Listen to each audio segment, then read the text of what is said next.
Hello everybody, welcome back to episode 19 of the Aurelia series. After working on some areas around the city, we go back to the place where it all began, which is this main super interchange, because we left some empty spaces here and there, and I would really like to finish them. So today, I'd like to focus on that empty block right in the middle of the screen right now.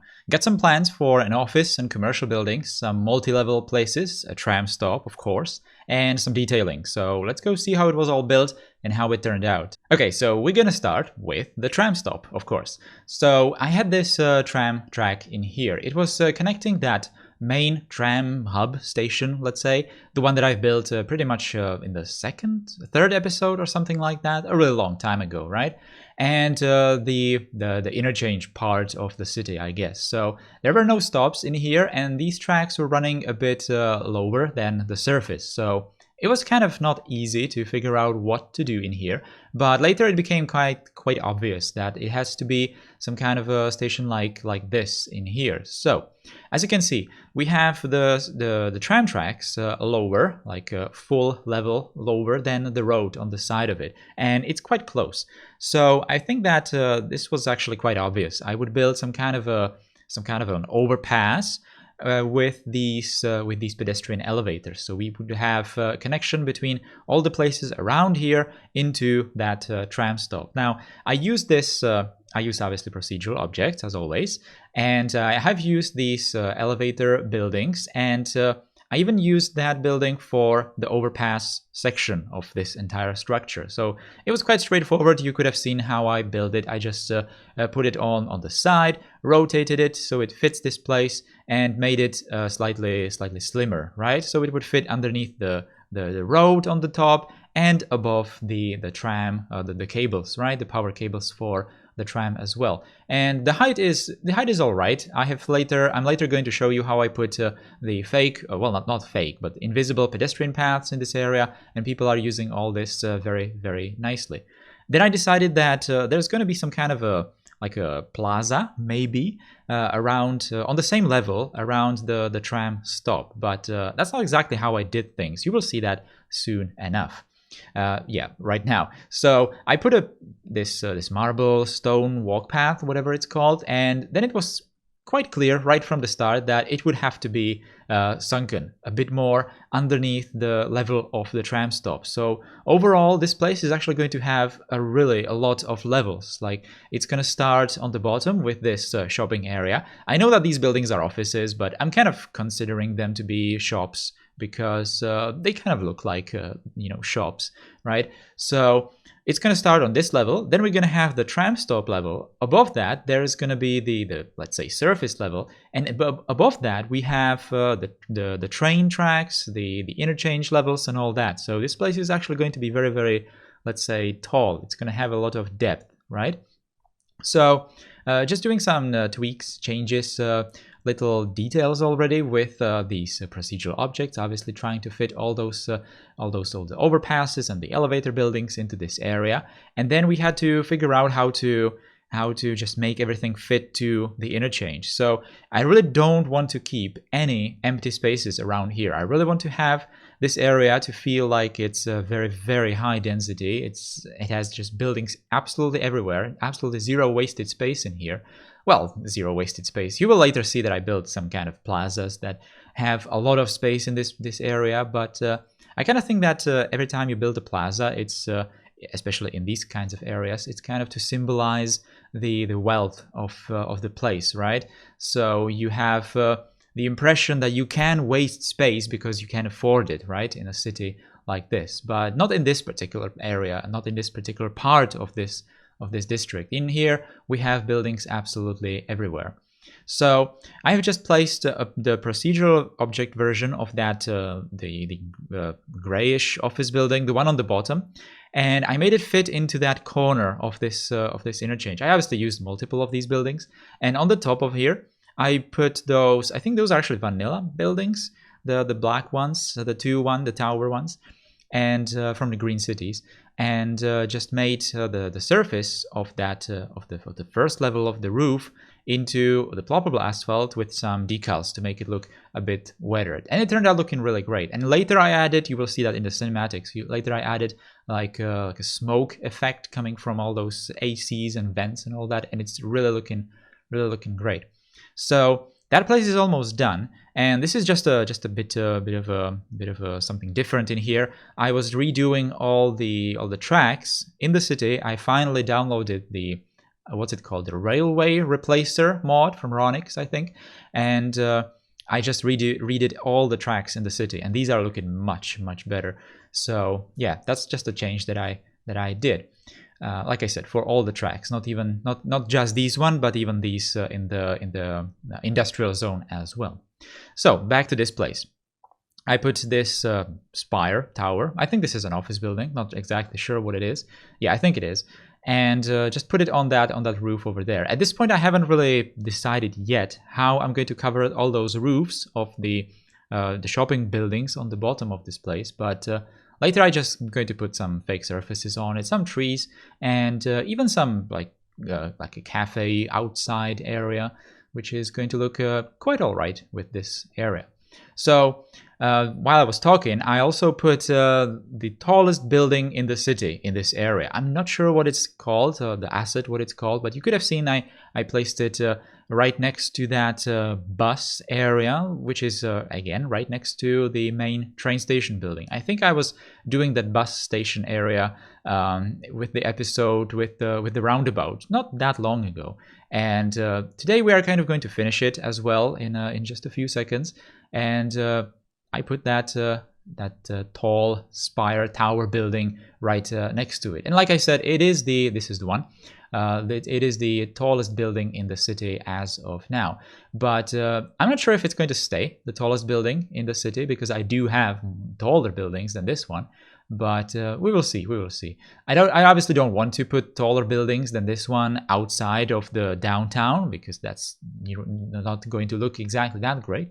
But we are not really done with the downtown yet, so there are still places for even taller buildings than this one. But we will see. It obviously needs to fit.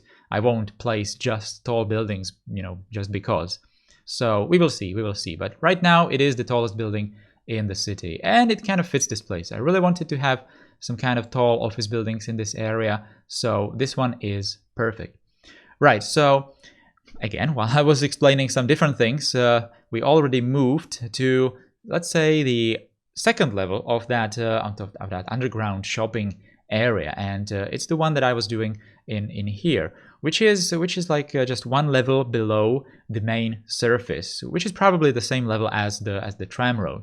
Now I am going to connect everything together, so that obviously we can have all the service vehicles and just pedestrians obviously go to all these different levels.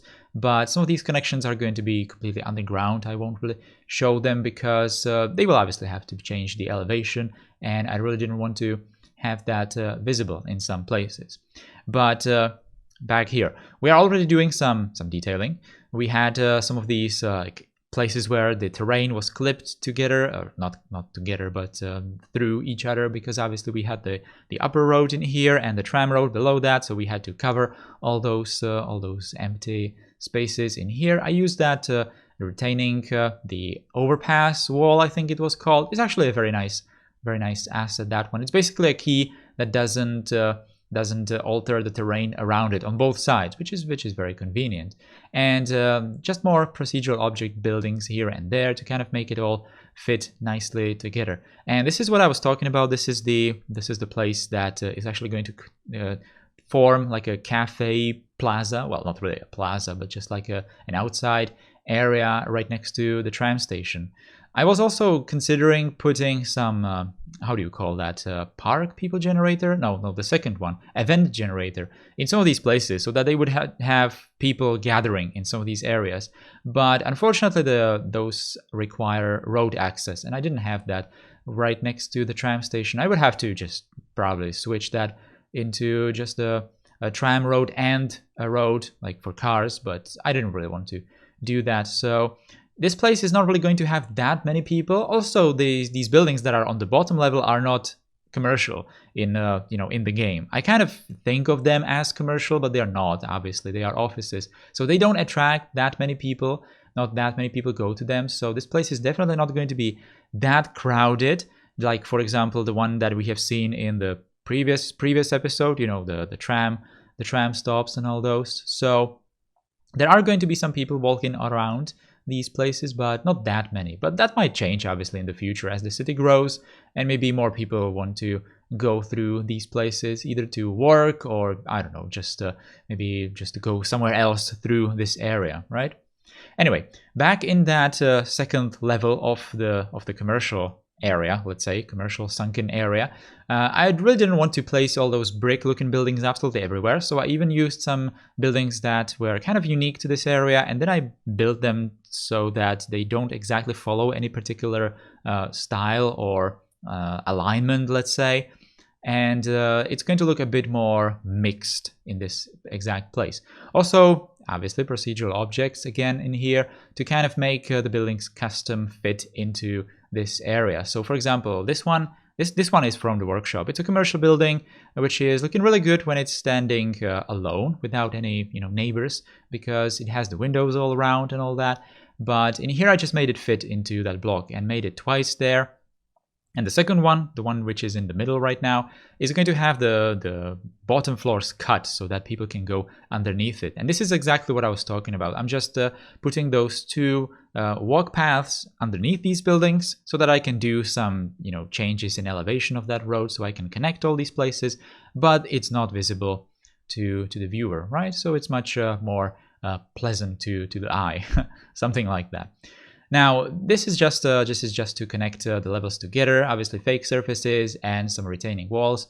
As always, I wanted to put some buildings in here instead of that retaining wall, but I really didn't have any kind of buildings to place there. And now we're back to that, well, the train station building, of course, but this is mostly about that bus stop area, which is not really going to see that many buses. Well, actually no buses right now, because there's not that many places where buses could go from or go to from here.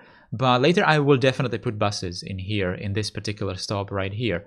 Right next to it, we're gonna build a plaza. Nothing fancy. I just wanted to put some planters with trees. I downloaded these what's the color? Purple colored trees in here, so that it's just something different and looks futuristic a bit more than the regular trees. But we're obviously going to combine it even with the trees that I already have here, like these ones, for example, in that big planter right there.